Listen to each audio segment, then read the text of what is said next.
Анкориджи действительно не было никаких договоренностей.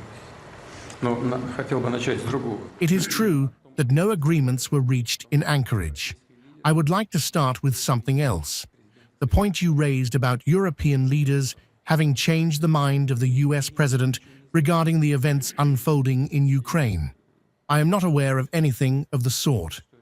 I doubt that this is possible, bearing in mind that after all, the US president is a mature politician, more than just mature, an experienced politician. He is in office for the second time and knows what he is doing, I believe. Well, I suppose we're all human. We all listen to our own people, our opponents, and our allies. We take their views on board and may adjust our own perspective to some extent, but not to the point of being completely persuaded. In any case, I am not aware of anything like that as yet. I know nothing about it.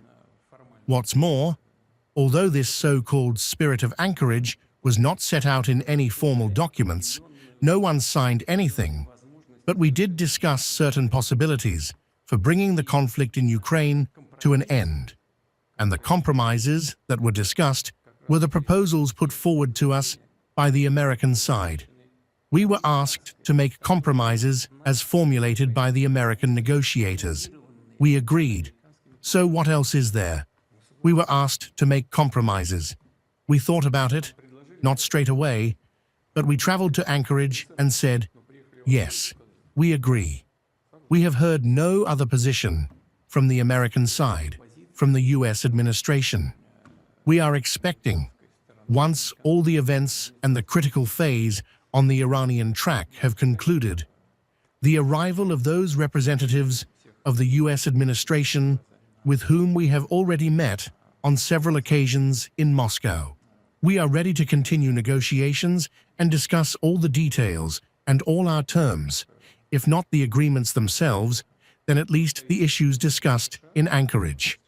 It is a cause for concern when rude shouts are heard from the outside.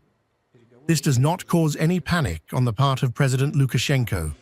He approaches this very calmly, with composure and a level head. We are grateful to him for the efforts Alexander Grigorievich is making in this regard, particularly with regard to resolving humanitarian issues, specifically the exchange of prisoners of war. As we recall, negotiations began in Minsk back in 2022. Subsequently, at the suggestion of the Ukrainian side, we moved to Istanbul. But it was in Minsk that agreements were concluded to settle relations between Kiev and Donetsk. Unfortunately, we now know for certain that neither the Ukrainian side nor our Western negotiating partners had any intention of honoring these agreements. But that is another matter. What is important is that Belarus has always provided us with its territory, its venue, for holding negotiations. I am confident that if negotiations are ever required, we will be able to make use of these same facilities in Belarus. I am aware of Alexander Grigorievich's position. He is prepared to support in every way possible any efforts aimed at resolving contentious issues by peaceful means. All things considered, how did the negotiations go? We spent a day, or even a little longer, talking with him in an informal setting. Not just the two of us, but the three of us. I invited the Russian Prime Minister, Mikhail Vladimirovich Mishustin.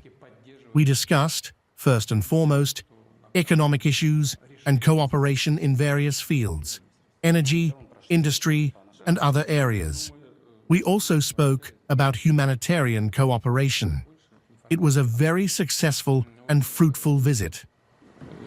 Не только вдвоем, но и втроем я пригласил председателя правительства России Мишустина Михаила Владимировича, и обсуждали прежде всего, конечно, вопросы экономического характера, взаимодействия в разных областях, и в энергетике, и в промышленности, и в других сферах. Говорили о гуманитарном сотрудничестве. Это была очень удачная и содержательная поездка. Then like, share and subscribe to Mirror Now.